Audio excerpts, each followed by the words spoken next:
Bienvenidos al tema de Fisiología Endocrinológica en la Universidad Industrial de Santander. Soy el profesor Oscar Leonel Rueda, médico especialista en medicina interna y profesor asociado al Departamento de Ciencias Básicas de la Facultad de Salud. Vamos a empezar con el tema de endocrinología en el día de hoy y para ello hemos dividido todo este tema por sesiones. Y la primera sesión va a ser introducción al sistema endocrino. Primeramente tenemos que definir un aspecto muy importante y tenemos que ser conscientes en este momento del curso de un concepto fundamental y es la homeostasis. La homeostasis son todos aquellos mecanismos fisiológicos que tiene nuestro cuerpo para mantener condiciones estables dentro de parámetros normales. Y para mantener la homeostasis necesitamos de sistemas de control biológico.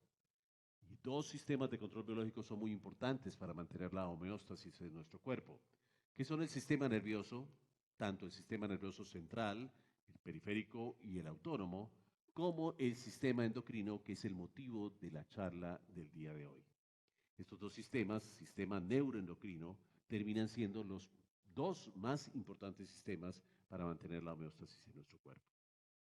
Y el sistema endocrino se comunica, habla a través de las hormonas.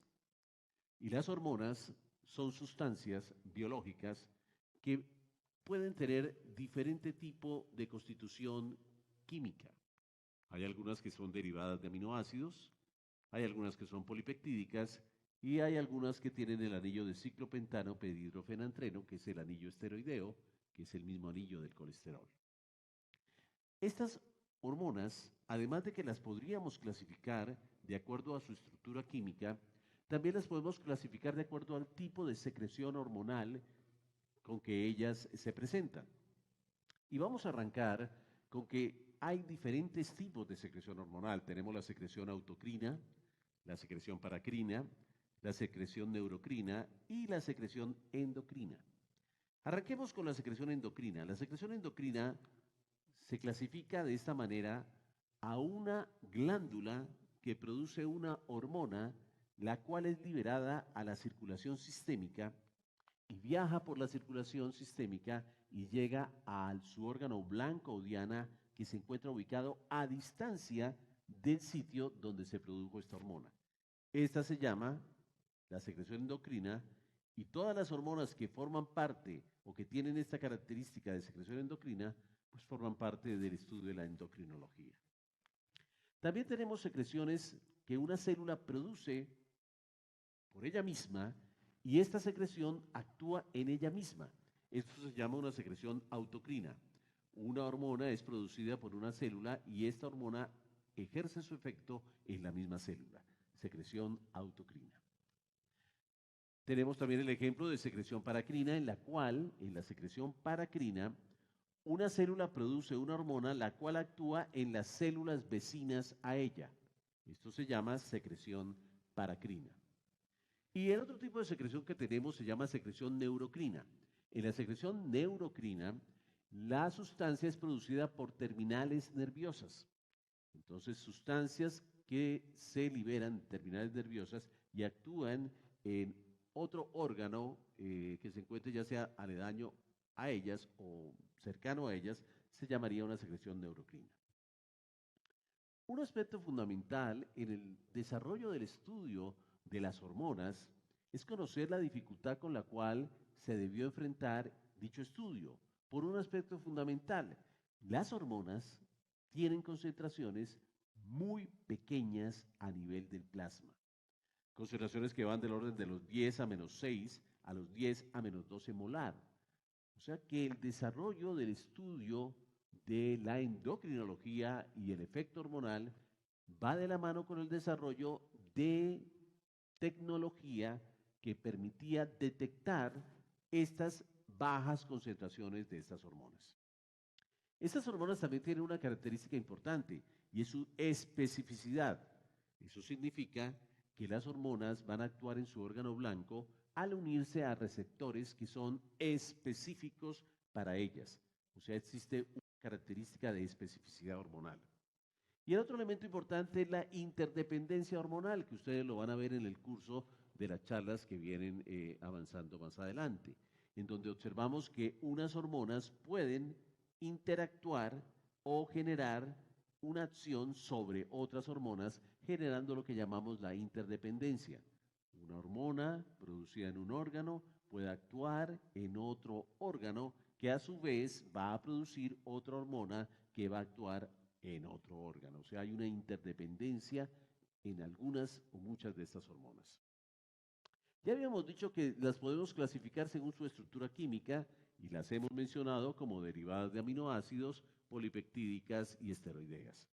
Pero también podemos clasificar las hormonas según su comportamiento físico y podríamos decir que podrían ser hidrosolubles y liposolubles. Hormonas hidrosolubles son las que más fácilmente pueden estar siendo liberadas al plasma y viajar libres en el plasma por su característica hidrosoluble, ya que el plasma es predominantemente agua. Y las hormonas liposolubles pueden ser eliminadas en la sangre, pero requerirían de un transportador que las lleve, que las transporte, porque ellas no son diluidas en el plasma. Otro aspecto importante es que las hormonas liposolubles, al tener su característica de liposolubilidad, tendrían más facilidad de atravesar la membrana de las células, porque ustedes recordarán que la membrana de las células es una doble capa lipídica. En cambio, las hidrosolubles requerirán de receptores en la membrana celular obligatoriamente para poder ejercer su efecto, porque ellas no atraviesan las membranas celulares. Cosa importante también es el aspecto de que muchas de esas hormonas se liberan no como una hormona final, sino en forma de una preprohormona, una molécula más grande, que posteriormente se va a clivar o partir en ciertas porciones para convertirse en una prehormona y posteriormente se va a clivar para convertirse en una hormona. Estos dos estadios previos de algunas de las hormonas son estadios que no son activos biológicamente. O sea que una hormona termina siendo biológicamente activa cuando se ha clivado de preprohormona, pasando a prehormona, hasta convertirse en una verdadera hormona. Ya habíamos hablado de la característica de hidrosolubilidad y liposolubilidad que le da en un momento determinado posibilidades de, si son hidrosolubles, requerir un receptor en la membrana y si son liposolubles, poder atravesar la membrana celular. Un detalle adicional de estas hidrosolubles es que al tener que requerir un receptor en la membrana, deben, para llevar su mensaje, para poder generar su efecto biológico, tener otro mensajero que en el interior de la célula transmita este mensaje cuando ellas se unen al receptor. Luego, las hidrosolubles requieren un segundo mensajero que es una sustancia que se activa a partir de la unión de la hormona con el receptor y que es encargada de llevar este mensaje a nivel intracelular. El otro elemento importante que hemos tocado y hemos mencionado es que las hormonas pueden circular libremente en el plasma, y esto ocurre más para las hidrosolubles, o requieren de un transportador. Y ese transportador es predominantemente proteínas plasmáticas, o sea que pueden ir transportándose en la circulación sanguínea unidas a proteínas plasmáticas. Esto ocurre más predominantemente para las hormonas liposolubles. Esto va a modificar, este detalle va a modificar la vida media biológica de las hormonas. ¿Por qué? Porque una hormona circulando libre en el plasma va a estar más expuesta a muchos sistemas enzimáticos y catalíticos que hay en el plasma, con lo cual van a ser más fácilmente degradables y su vida media biológica va a ser más corta si las comparamos con las hormonas que van o viajan unidas a proteínas plasmáticas. La sola unión de una hormona a una proteína plasmática la protege de los mecanismos enzimáticos y catalíticos potenciales que hay en la circulación plasmática. Luego, si vemos esto, una hormona unida a proteínas plasmáticas que predominantemente debe ser liposoluble, tiene una vida media biológica más larga que una hormona que circula libremente. Pero el otro aspecto importante aquí a mencionar es que la hormona o la gran mayoría de hormonas que son biológicamente activas son las hormonas que circulan libremente o que están libres en el plasma en un momento determinado. Esto no quiere decir que las unidas a proteínas plasmáticas no puedan convertirse en libres. Hay una pequeña proporción de hormonas unidas a proteínas plasmáticas que viajan unidas a proteínas plasmáticas cuando están a nivel sanguíneo, pero cuando llegan al órgano blanco se pueden liberar y entonces aquí hay un pool de hormona unida a plasma que no es activa biológicamente y un pool que se libera en los tejidos y que ejerce su efecto biológico activo. Las hormonas tienen también, además de su vida media biológica, tienen también que ser consideradas que deben ser eliminadas. ¿Cómo se eliminan las hormonas? Entonces las hormonas se eliminan en parte cuando se captan por las células diana en sus receptores. Entonces cuando una hormona llega al receptor y la célula diana, pues cumple su función y termina su vida media en un momento determinado. Pero también el hígado, por mecanismos de captación y glucuronización, puede estar controlando y eliminando las hormonas que están circulando en el plasma. O también el riñón puede filtrar y excretar hormonas, cierto nivel o cierta porción de hormonas. Y las hormonas también se pueden degradar en el torrente sanguíneo. Las hormonas se pueden degradar en el torrente sanguíneo por mecanismos o por sistemas enzimáticos catalíticos que las pueden degradar. ¿Quién controla la liberación de las hormonas? Es muy importante que ustedes sepan que la liberación de las hormonas puede estar controlada a nivel neural y las mismas hormonas pueden autocontrolarse. Esto se llama un mecanismo de feedback o retroalimentación, el cual puede ser positivo o negativo, como veremos más adelante, y es el principal mecanismo de control de los niveles séricos o las concentraciones séricas hormonales, el feedback o retroalimentación. ¿Esto qué significa? Si yo en un momento determinado estoy produciendo demasiadas hormonas, pero esta producción de esta hormona dependía de una hormona que se está produciendo en un nivel superior y a su vez dependía de otra hormona que se producía a nivel superior. Este exceso de hormonas puede hacerme un feedback retro negativo, un feedback de retroalimentación negativa, para que si yo tengo demasiada hormona, yo inhibo a los estimulantes superiores que están en niveles superiores. De esta manera, a la larga, termino disminuyendo ese exceso de hormona que tengo en un momento determinado. Las hormonas también se pueden liberar de acuerdo a biorritmos. Hay hormonas que se liberan por minutos o horas. Hay hormonas que tienen la secreción pulsátil, por ejemplo, la hormona de crecimiento y la prolactina tienen secreción por pulsos en minutos o horas. Hay hormonas que se liberan en el día, en algunos periodos del día, por ejemplo, el cortisol, que vamos a ver, que tiene un gran pico en horas de la madrugada y otro pico cerca a la mitad o final del día de la tarde. Muy bien. Hay hormonas que se liberan de acuerdo a periodos de semanas, por ejemplo, en el ciclo menstrual, el estradiol y la progesterona tienen unos momentos en determinada ventana de semanas que se libera predominantemente. Hay hormonas que tienen incluso predominancia de liberarse en ciertas estaciones del año. Por ejemplo, la tiroxina, obviamente, se está liberando permanentemente cuando se requiere, pero en la época estacional, sobre todo en la época del invierno, en el cual el organismo necesita estimular todos los mecanismos para producir calor, hay un pico importante de esta liberación de esta hormona tiroxina, que es la hormona T4, que es la hormona tiroidea, que es mayor en invierno para tratar de suplir esa necesidad de producir calor. Y hay hormonas que se pueden modificar su liberación dependiendo de diferentes etapas del ciclo de la vida. Por ejemplo, vemos nosotros que la hormona de crecimiento es altamente importante su producción en la vida fetal. Después del nacimiento mantiene unos niveles bajos que se vuelven a incrementar en la época de la pubertad, para después de los 20 años empezar un declive hasta el envejecimiento. en donde en el envejecimiento observamos o se observa que hay muy bajos niveles séricos de esta hormona de crecimiento, a tal punto que se ha llegado a considerar que la hormona de crecimiento podría ser un reloj biológico que nos puede estar diciendo qué tan joven o qué tan viejo somos, sabiendo que cuando somos jóvenes tenemos altos niveles de esta hormona, pero cuando somos viejos esta hormona se va disminuyendo.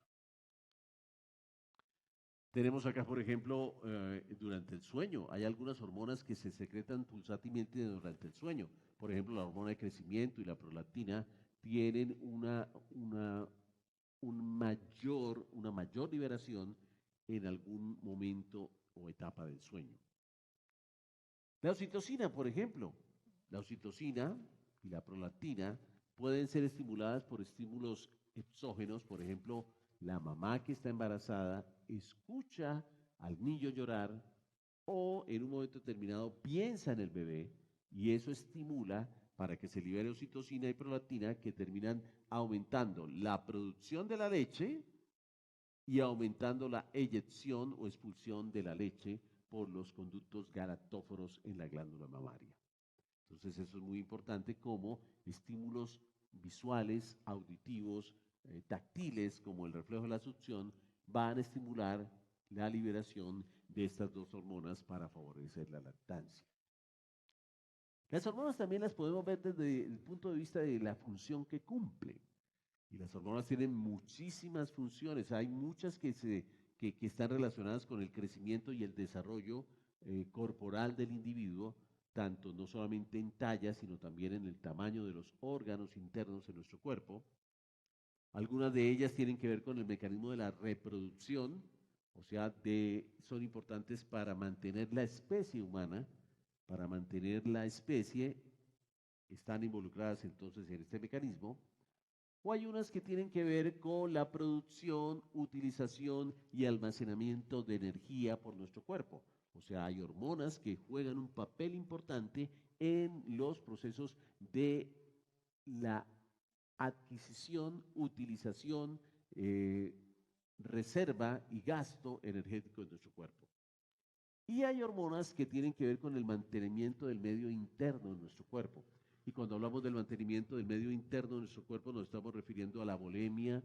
Hay hormonas que nos manejan el volumen plasmático de nuestro cuerpo, hay hormonas que nos manejan el pH de nuestro cuerpo, hay hormonas que tienen que ver con esa estabilidad del equilibrio ácido-base que son importantes para mantener el medio interno. Ya les había comentado hace unos minutos que una de las limitaciones que se tenía para el desarrollo del estudio de esta rama de salud que se llama la endocrinología había sido que las concentraciones séricas de estas hormonas son muy bajas de forma natural. Para ello entonces se requirieron el desarrollo de métodos para la medición de las hormonas. Entonces nosotros podemos ver que al principio se hizo un análisis de tipo biológico. En animales de experimentación o en tejidos se les inyectaba cierto tipo de hormona y se veía esa inyección, esa colocación de esa hormona, qué efecto cumplía. Entonces, vemos cómo al principio el estudio del efecto de las hormonas se hizo a grosso modo inyectando o compartiendo tejidos con diferentes tipos hormonales. Pero después vinieron los métodos físico-químicos, donde se desarrolló la espectrofotometría y la fluorometría, que son métodos colorimétricos, que esto permitió detectar y medir niveles hormonales. Y más adelante, más recientemente, se desarrollaron métodos de radioinmunoanálisis y de isótopos radioactivos y métodos de ELISA y análisis luminométricos. Todo este desarrollo de métodos o técnicas de laboratorio, todo este desarrollo tecnológico ha permitido que podamos medir de una manera más certera los niveles séricos hormonales y que podamos entender qué función o qué papel cumplen en los diferentes órganos. Tanto esto ha avanzado que la biología molecular ahora nos permite no solamente conocer la estructura tridimensional de las hormonas, Y una de las invitaciones a ustedes, mis queridos estudiantes, es que puedan observar este mundo tridimensional, hormonal, y puedan buscar en YouTube imágenes tridimensionales de la estructura química de cada una de estas hormonas que vamos a analizar y verán la complejidad en las diferentes cadenas proteínicas o secuencia de aminoácidos o de anillos esteroideos que ellas tienen, para que ustedes entiendan lo complejo que es la estructura de una hormona. Pero además se ha avanzado en conocer cómo es la estructura del receptor que va a recibir a la hormona. ¿Cómo es esa estructura tridimensional? ¿Cuáles son los componentes de la terminación amino y de la terminación carboxilo? Y cómo en un momento determinado es el sitio de unión de esa hormona en ese receptor. Esto tiene implicaciones importantes para el desarrollo de fármacos que ayuden al individuo a luchar contra una enfermedad o compensar alguna deficiencia que se tenga. En esta diapositiva ustedes pueden ver un ejemplo del receptor de la adrenalina. Aquí tenemos un receptor de la adrenalina, tiene 7 dominios proteínicos que están involucrados en la membrana plasmática y tiene un grupo carboxilo en el interior y un grupo amino en el exterior. Y ya entonces conocemos la estructura molecular de un receptor de adrenalina.